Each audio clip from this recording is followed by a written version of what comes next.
শুনুন বন্ধুরা, গতকাল রাম মন্দির থেকে ফেরার পর আমাদের অবস্থা সত্যিই খুব খারাপ ছিল। এখানে 46 ডিগ্রি গরম চলছে। আজ সকাল থেকে ভীষণ তাপপ্রবাহ। আমরা এখন যাচ্ছি মা অন্নপূর্ণা মন্দিরে ভোগ গ্রহণ করতে। আজকে দিনটা আমাদের কাশিতে লাস্ট। কালকে সকালবেলা গঙ্গা স্নানে যাব, তারপরে আমরা দুপুরবেলা রওনা হয়ে যাব, কারণ আমাদের 4টেতে ট্রেন আছে। তো চলুন অন্নপূর্ণা মন্দিরে যাওয়া যাক।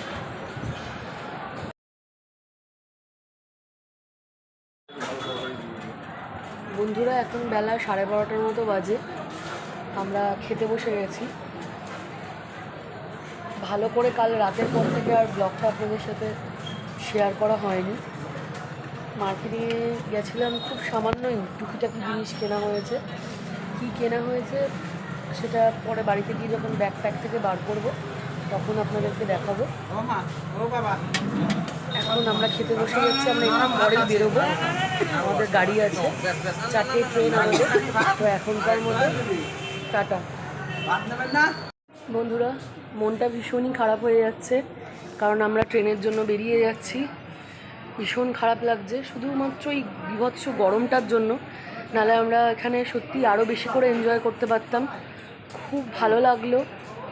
জানি না ভগবান আর কপালে রাখেছেন কি না, আবার আসবার ইচ্ছা রইল।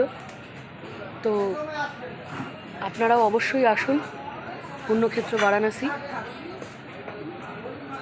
ভীষণ মনটা খারাপ লাগছে, ছেড়ে যেতে ইচ্ছা করছে না। খুবই ভালো জায়গা, খুব সুন্দর জায়গা। অবশ্যই আসুন, ভিজিট করুন।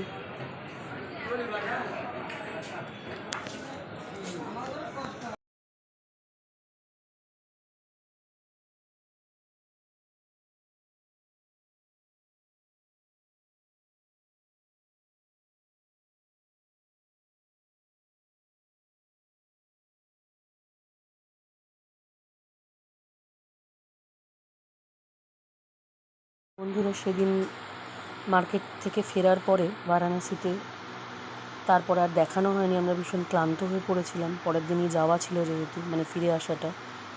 আর বাড়িতে এসে আমরা সকলেই ভীষণ অসুস্থ হয়ে পড়ি। তাই জন্য এই কটি জিনিসই মাত্রই কিনতে পেরেছি আমরা।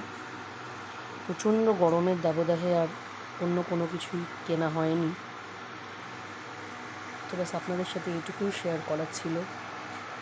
আর কয়েকটি কথা বলার ছিল, সেটা হচ্ছে অবশ্যই গরমকালটাকে অ্যাভয়েড করবেন বারাণসীতে যাওয়ার জন্য। এটা একেবারেই উপযুক্ত নয়। আমি ভেবেছিলাম মানিয়ে নিতে পারবো, কিন্তু আমাদের গিয়ে ভীষণই কষ্ট হয়েছিল।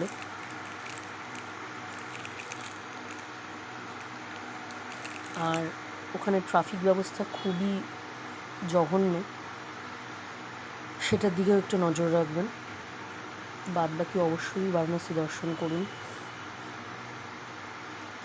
আর অযোধ্যা তো অবশ্যই। তো দেখা হবে নেক্সট ব্লগে।